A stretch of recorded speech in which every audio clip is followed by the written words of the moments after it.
Chers amis, Hachem Alechem Tiahiou, les Orechem Tovu Shanim Lehimim. Poursuivons notre étude de Zera Shimshon, du maître Eluz Rabbeinu Shimshon Chaim Nachmani, sur Shir HaShirim. Nous sommes au Darouche Yud Aleph. Il raconte que cette étude procure la délivrance, le salut à chacun.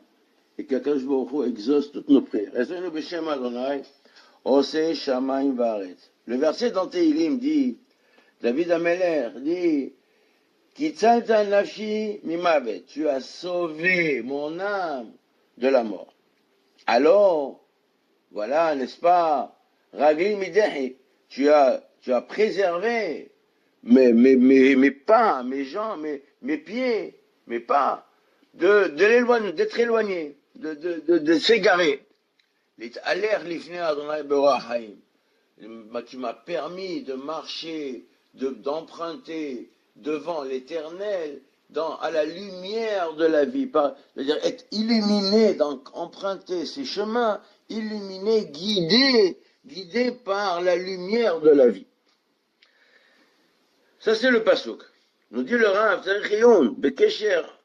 ce pasouk-là, quel lien y a-t-il? Tu as préservé mon âme de la mort, tu as préservé mes pas de s'écarter, et après tu m'as permis d'emprunter les voies illuminées par les rayons de vie. Pourquoi il parle des pieds, des pas, des pieds? Voilà que les gens de la génération de David, David il a fauté, et il méritait, il avait aucune chance de s'en sortir. Il a fauté d'une faute tellement grave qu'il méritait que les foudres de Dieu s'abattent sur lui. Il était passible des plus grandes peines. Rabbi Mombri Menafshi, nombreux ceux qui disent sur mon âme, l'Éternel, Dieu ne pourra pas le sauver. Elle a plus de salut possible. C'est comme ça que les gens parlaient de David. Pourquoi ils pensaient cela? Mishum dirtiv, veroezonot, yabedhon. Il dit celui qui fréquente les prostituées. Roezonot, il perd la richesse. Il perd toute la richesse, la gloire. Mais abed ona shel Torah. Il perd la richesse de la Torah. Donc David, on l'accuse d'avoir fait cette faute-là, la faute de la relation qu'il avait avec une femme qui lui était a priori interdite. La Gemara dans Brachot dit, Amratse ma'ot miyado le'ada, c'est un homme, il s'approche d'une femme, il veut même lui rendre la monnaie, et il lui compte elle attend la main, et lui, il compte les pièces, il lui pose dans sa main les pièces. Afilo kibel Torah ke Moshe, donc il est proche de la femme, il prend du temps, pièce par pièce. Afilo kibel Torah ke Moshe, même si il a reçu, c'est un homme qui est comme Moshe, qui a reçu la Torah directement de la main de Dieu, comme il est dit, Mimino eshdat lamo, de sa droite, il a obtenu le feu, la loi de feu, donc c'est la Torah. Lo innachem edina shel gehinam. Il ne sera pas préservé du jugement du Guéhinam, dit-il, comme il est dit dans le passouk. Yad le yad lo innakera. Celui qui passe de main à main, il ne sera pas innocenté du mal. Il sera sanctionné. Maintenant, toutes ces paroles-là nécessitent un éclaircissement. Que signifie la richesse de la Torah? Hona shel Torah. Il dit pourquoi? Il dit, même s'il a reçu la Torah comme Moshe. Mais personne ne peut recevoir la Torah comme Moshe. Tu aurais dû dire, il a étudié la Torah. L'essentiel, c'est pas de recevoir l'état, mais d'étudier. Alors pourquoi emploie-t-il le mot kibel? Recevoir. Viesh Lomar, il a lieu de répondre. C'est au nom de Rabbi Abraham Azoulay Baal Hesed l'Abraham, l'aïeul du Rabbi Maran Ahida. C'est Kol Echan Misraël Yeshlo Helko Prati Batorah. Donc là-bas, il est dit, la Hesed l'Abraham, au nom de Mkoubalim, Il dit que chaque juif, chacun, il a une part spécifique dans la Torah. Les Hadesh Bahidushim, ils puissent innover des nouveaux commentaires, des nouvelles explications. Chacun, il a sa part. Et la part de l'un ne peut être dévoilée que par lui. Il ne peut pas venir un autre à sa place pour dévoiler. Mais chacun a reçu sa part au moment du don de la Torah. Donc toutes les âmes de tous ceux qui devaient vivre jusqu'à la fin des temps, ils étaient présents. Et chaque âme a reçu sa part. Tout comme Moshe a reçu la Torah entière. Kedetnan, comme il y a marqué dans Avot, Veten Helkenu Betorata. Donc à la fin, c'est ce qu'on dit juste avant Odou, dans la Tfila. Il dit à Kajboro qu'on se le temple et donne-nous notre part de la Torah. Celui qui arrive à étudier la Gemara, la Sugia, le sujet, et à arriver à confirmer une halakha claire, c'est-à-dire il met Shmatata, c'est le sujet, la halakha question. Donc la halakha elle est vaste. Il étudie, il s'investit dans l'étude d'un problème, et il arrive à traverser et en déduire la halakha claire, vraie, juste. C'est ce qu'on appelle les chaven shmatata libadel chada. C'est ça la richesse de la Torah. Hona shel Torah. Les chaven devarav el tzad emet. Ça veut dire, hona c'est la richesse de la Torah, c'est d'arriver à conclure la halakha de manière juste, claire et juste. Et c'est donc il dit un hidouche juste, c'est pas juste, il faut dire un hidouche. Il faut pas dire une halakha, il faut arriver à dire la halakha juste, que ce soit accepté, comme si que confirmé par Dieu. Et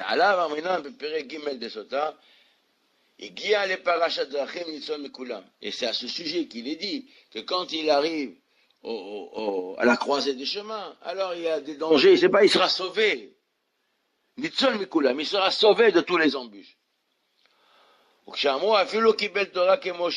Et quand ils ont dit ici dans le Midrash, même s'il a reçu la Torah comme Moshe, כוונתם הייתה שמי שחוטא באשת איש לא יהיה עוד ראוי לחדש בתורה החלק שלו שקיבלו מסיני כמו שקיבל משה. Il dit ici un חידוש exceptionnel. Il dit, même s'il a reçu la Torah comme l'a reçu Moshe, ça veut dire que ce bonhomme-là, comme nous l'avons dit, il a reçu sa part au moment de Matan Torah. Donc il doit dévoiler sa part de Torah. Les hidushim exceptionnels qui ne peuvent être innovés que par lui. S'il a fauté avec une femme interdite, Béchetish en particulier, une femme mariée, il ne pourra plus, cela lui est retiré, il ne peut plus dévoiler sa part de Torah, comme l'a fait Moshe. Sa part de Torah reste enfouie, lui ne peut pas la faire jaillir, en faire jaillir la lumière. Qui est belle, comme la part qu'il a reçue comme Moshe. Et même s'il va étudier, et il va innover des hidushim, des commentaires nouveaux, des halachot nouvelles, il n'arrivera pas à être mechaven, à cibler la vérité. Le émet lui sera inaccessible. Comme disent Chachamim, voici que David, dans tout ce qu'il entreprenait, avait l'intelligence de la réussite. Et Hachem était avec lui. Hachem est mort. Cependant, après qu'il a fauté,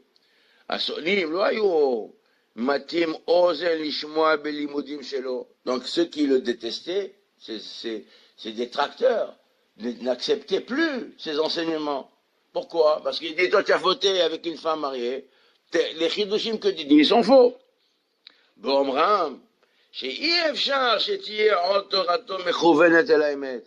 Nous n'avons plus aucune garantie, nous avons un doute.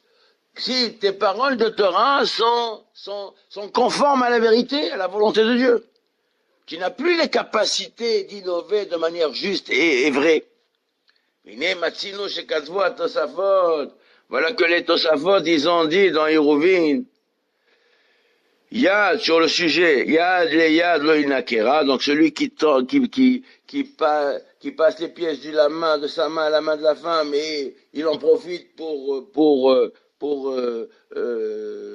l'observer, par exemple. Et Tosfot dit, Piresh, qu'est-ce qu'il dit? Alors, Tosfot dit, Dekara, Deacha, Ainu, Ahud, Mesayim, Vezera, Tzadikim, Nimlat. Alors Tosfot dit, voilà que le pasouk suivant, il dit, Vezera Tzadikim, la descendance de Jules, il sera sauvé. Ve'ahud et Darish Perekama de Sota, al Gasut Aruach, Aenu Toavat Hashem Kol Gavalev.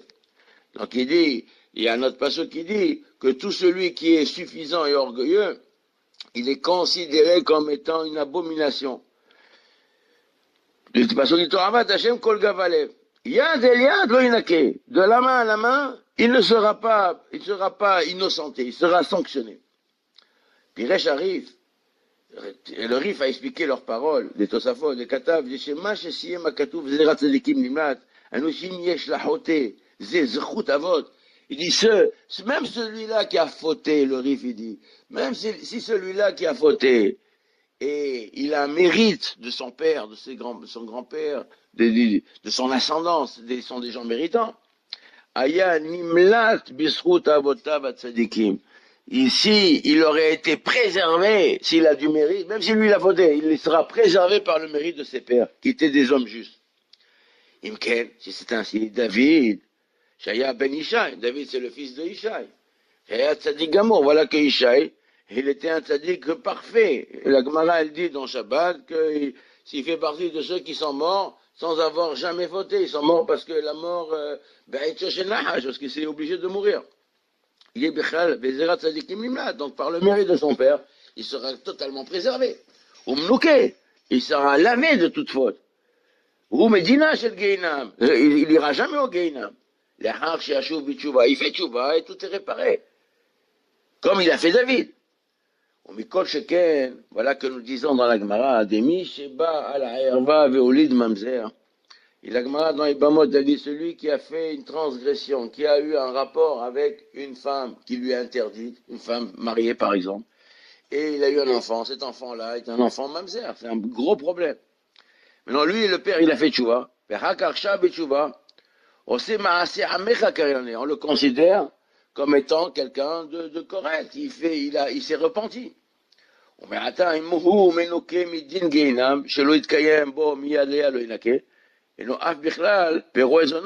Donc s'il est purifié, lavé de sa faute, donc on ne peut plus dire qu'on le qualifie de celui qui a fréquenté les femmes interdites. Donc il ne sera jamais innocenté. Et donc automatiquement il ne perdra pas la richesse. De quelle richesse s'agit-il? Nous avons dit qu'il est innoble la Torah. Donc de l'un des deux facettes que nous avons citées, on peut en déduire le mérite de son père, de ses ascendants, ça lui permettra de faire en sorte que la tchouva soit parfaite. Il sera lavé, metokan, la olamaba. Mais il n'ira pas au Geina puisqu'il a fait tchouva. Et si tu dis, voilà, en fin de compte, David, il a fréquenté une femme interdite, alors il perd la richesse, il ne peut pas dire des Hidoshim, Shabbat Hona Shel Torah, donc il n'y a pas pire de la gravité de quelqu'un qui a une part dans la Torah et qui ne la fait pas jaillir, il ne s'adonne pas à cette Torah-là pour la faire jaillir. Donc la Torah, elle est manquante. C'est le pire des manques quand il a pas rempli sa mission. Chez le Yechaven de mettre ou bien, qui disent des halachot ou des chidushim qui sont faux. Et on appelle ça Megale Panim Batora chez le Kalacha, c'est une catastrophe. Il aurait mieux valu qu'ils ne viennent pas au monde. Mais alors, des Bishlama, chez Sofo, l'Iresh Geinam, en disant, mais c'est-à-dire, si en fin de compte, celui qui doit aller au Geinam, donc c'est comme si Akadosh Baruch Hu l'a chassé. Il ne peut plus, il n'est plus il peut plus s'asseoir à côté de Dieu. Il est plus accepté dans la proximité de la sainteté. On l'éloigne. C'est là où il est, lui, et quand je il s'éloigne. Mitrahek mimeno, mishum achim me'abed ona shel Torah. Et c'est pour cette raison qu'il perd la richesse de la Torah. Aval, kishisofo l'iresh à Gan Eden. Mais si, en fin de compte, il va aller au Gan Eden, vers Olam Haba, c'est le contraire. Donc, quand je il s'approche de lui. Voilà que, en fin de compte, ce personnage-là, il va être assis avec la proximité là où s'asseyent les tzadikim.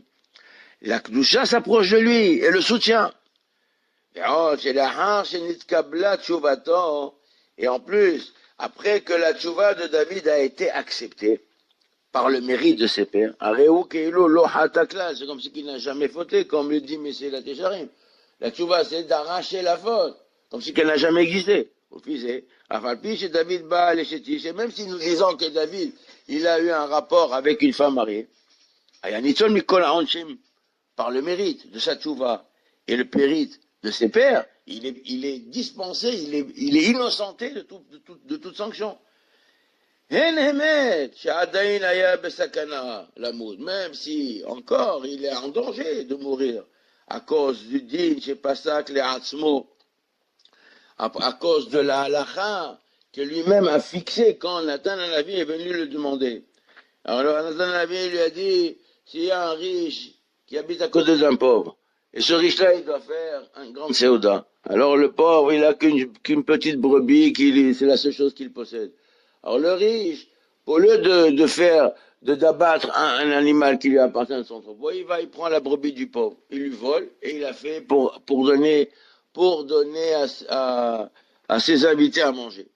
Et le pauvre, il se retrouve sans rien. Donc, alors que le riche, il a des centaines de bêtes. Alors quel est le digne, lui dit Nathan. Et David dit, ce monsieur-là, il est passible de mort, il doit payer 4 fois, il aggrave la saison, parce et il lui dit, mais c'est toi qui as fait ça. Tu avais, Uriah, il avait une brebis, une femme, et toi tu avais 18 femmes.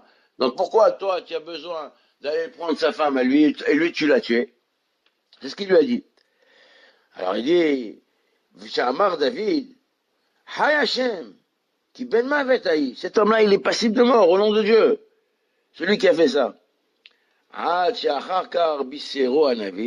à la fin, le Navi lui dit, Mgam Hashem, c'est toi qui as fauté. À ce moment-là, il a dit, Hatati. David a dit, j'ai fauté. Et le seul fait qu'il a dit qu'il a fauté, de suite, sa faute a été éliminée. Comme lui dit, Gam Hashem Hashem a effacé ta faute. Tu ne mourras pas. Donc la tchouva, en un instant, David, il a fait une tchouva parfaite. La Chena Marakatou, c'est ça que le verset dit, tu as sauvé mon âme de la mort. J'ai été dit le Kadba. Je me suis attrapé par la mort, par mes propres paroles, par les mots que j'ai dit de ma bouche.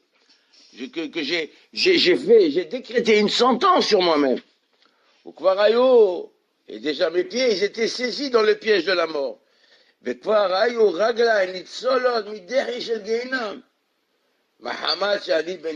J'aurais pu être saisi, mes pieds, ils auraient pu être saisis dans le filet de la sanction de Guénam, mais j'ai été sauvé. Pourquoi? Parce que je suis le fils de Ishai, qui est injuste. Le tzaddik qui sauve son fils.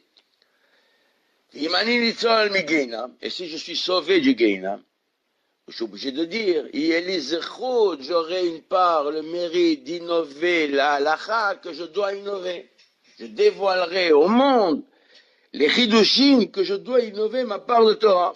Et cette part-là sera innovée dans la vérité totale, dans la volonté de Dieu, la lumière totale. C'est ça ce qu'il dit. J'emprunte les voies de Dieu, les lumineux de son rayonnement, les rayonnements de la vie. C'est quoi cette vie-là? C'est le Torah Temet. La Torah, quand on l'étudie, qu'on innove et qu'on dit des chidushim, c'est les énergies de vie qui se dévoilent et rallongent la vie et octroient c'est le concept même de la vie. C'est comme ça qu'il a dit David.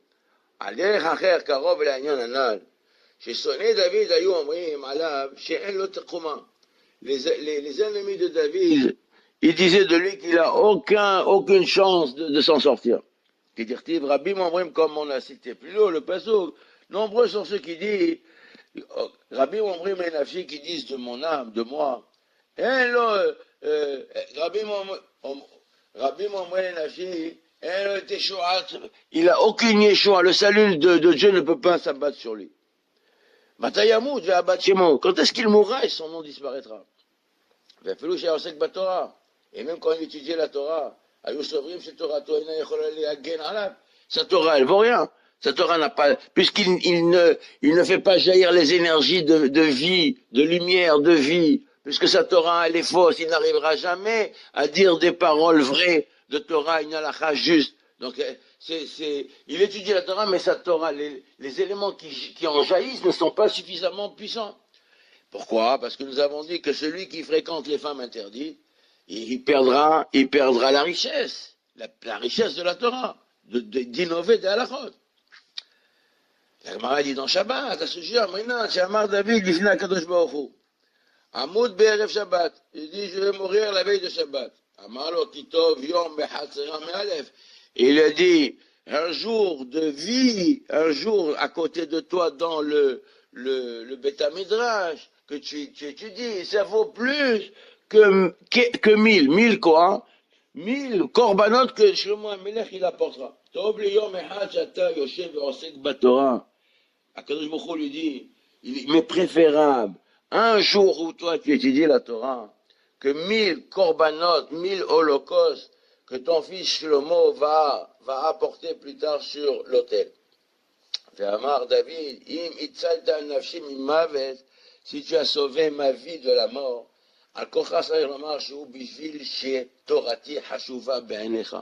c'est pour me dire, évident, que c'est parce que la Torah que j'apprends devant toi, que j'innove, que je dévoile, elle est importante à tes yeux, elle est vraie.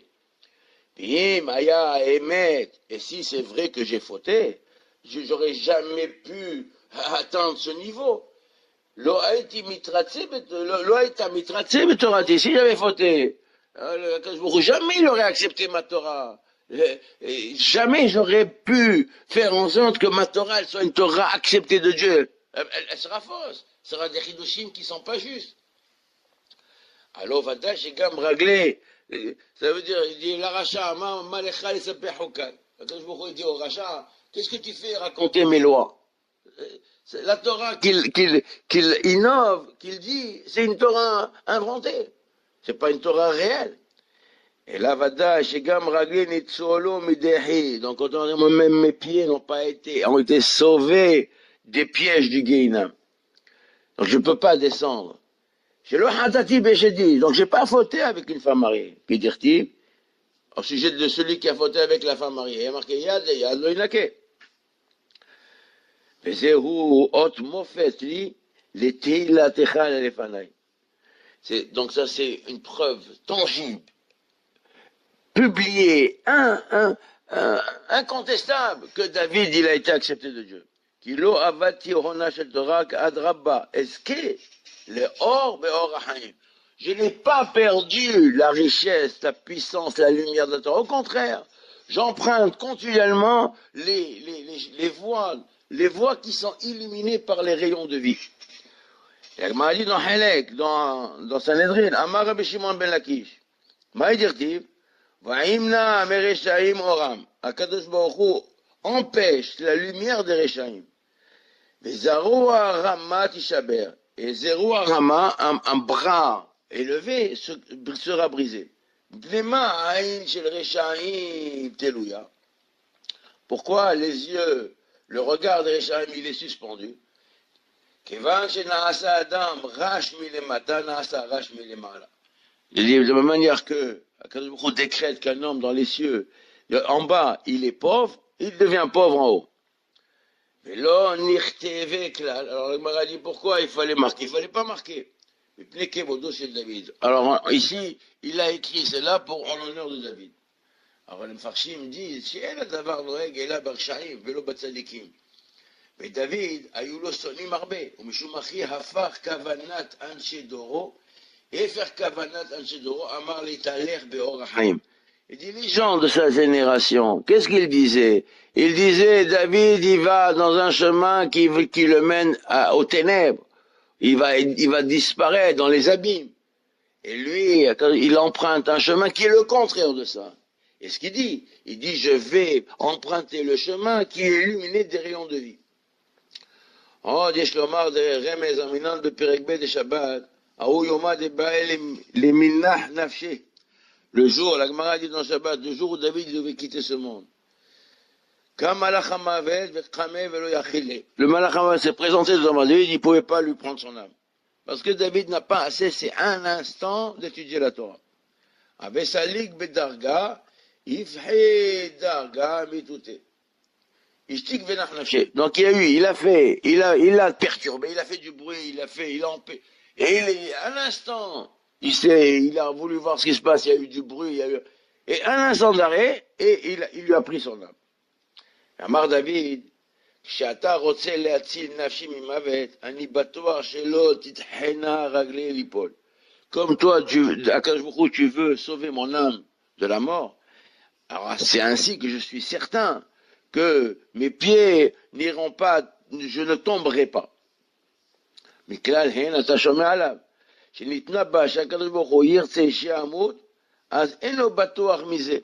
Alors il dit, je sais qu'Akadosh Baruch Hu, peut-être qu'il voudra que je meure, mais je ne sais pas. Il n'est pas sûr. Et là, Adraba, Yudhu ragla et l'ipol. Et si je dois mourir, mes jambes ils vont tomber. Donc, c'est-à-dire comment David il est mort? Parce qu'il a enlevé un échelon d'une marche et il est tombé de la marche. Comment il est allé maintenant quand il est tombé. Alors, est-ce qu'il est tombé? Il est mort. Alors, est-ce que c'est tout à fait négatif? Non, mais voilà que le passage continue. Il dit, le fait qu'il soit mort là, alors il va arriver à emprunter les voies illuminées par les rayons de vie de l'éternel. C'est-à-dire, il va être accueilli dans le Olam Haba de manière parfaite. Et on va voir plus tard que lorsque Shlomo HaMelech va vouloir inaugurer le temple, les portes du temple se ferment. Il ne peut pas rentrer l'arche. Et alors il fait des sacrifices, etc. C'est quand il va dire le mérite de mon père David que les portes du temple vont s'ouvrir et qu'il pourra y placer l'arche. Ça veut dire que il y avait là-bas tout Israël était. Donc à ce moment-là, c'était clair que David HaMelech, le mérite de David est incommensurable. D'ailleurs, nous attendons son descendant, Bimera Biamenu Baruch Adonai Le'olam, Amen ve Amen.